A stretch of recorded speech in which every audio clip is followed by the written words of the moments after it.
میرا ایک شاگرد ہے کراچی میں، اس کے ایک مسجد کے ساتھ ایک عورت تھی، وہ لڑکیاں سپلائی کرتی تھی، کس قدر بدترین کام۔ اس نے، میرے شاگرد نے اس عورت کے بیٹے سے دوستی لگائی اور اس کو میرے بیان کی کیسٹ دے دی۔ اس نے کہا یہ سن لینا۔ اس نے گھر میں جا کے لگا لی، اس کی ماں کام کرتے ہوئے چلتے پھرتے سن رہی، کانوں میں آواز پڑ رہی۔ تھوڑی دیر کے بعد وہ آ گئی، کہنے لگی مجھے بھی سنا، تو اس نے سنی، پھر کہنے لگی دوبارہ سنا، پھر دوبارہ سنی، پھر کہنے لگی ایک دفعہ اور سنا، پھر ایک دفعہ اور سنی۔ کہنے لگے یہ کون ہے؟ کہ پتہ نہیں کون ہے۔ کہ کس نے دی؟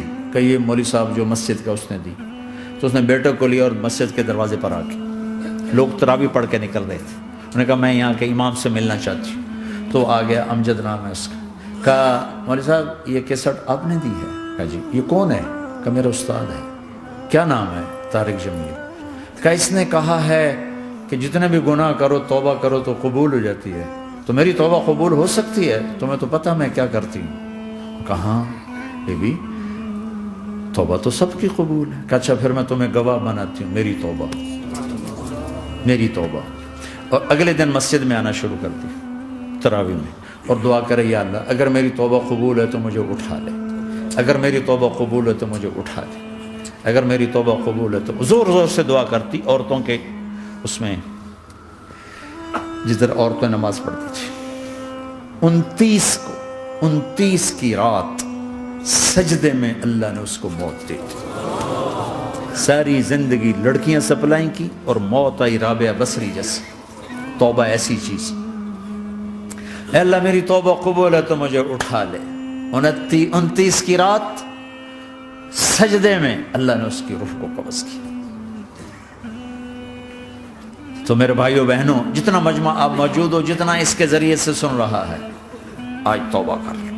پتہ نہیں نہ جانے بلا لے پیا کس گھڑی، پتہ نہیں رب کا بلاوا کب آ جائے، تو ہم توبہ کر اور اپنے مالک کو راضی کر۔ تو نیت کرتے ہو میرے ساتھ؟ سارے کرتے ہو نا؟ تو کہو یا اللہ میری توبہ، پھر کہو یا اللہ میری توبہ، پھر کہو یا اللہ میری توبہ۔ اللہ کی قسم اگر دل سے کہا ہے سب معاف۔